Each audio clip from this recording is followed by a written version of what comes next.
Welcome to the Banker Lamp. Please enjoy the video. You start by confirming you are the owner or have explicit permission. This matters legally and practically. Once done, gather ID, registration, and clear photos of the handle and lock so you can show proof to professionals. Make sure to avoid prying or using improvised tools on the steering column. That risks irreversible damage. You will call specialists next. Don't try to bypass the mechanism yourself, because that crosses into unsafe and illegal territory. You now contact a certified auto locksmith or the Rickshaw manufacturer's authorized service center. They have the correct tools and codes.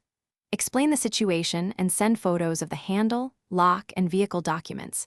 This speeds diagnosis and proves ownership. Once you schedule help, stay with the vehicle in a public, well-lit area for safety.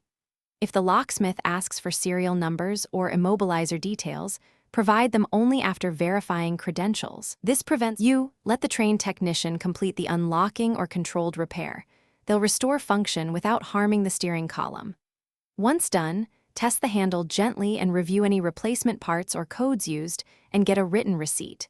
If the technician cannot resolve it on-site, ask for a clear estimate and timeline for parts or towing. If you suspect tampering or theft, pause, photograph evidence, and call the police before further action to protect yourself legally and document the incident.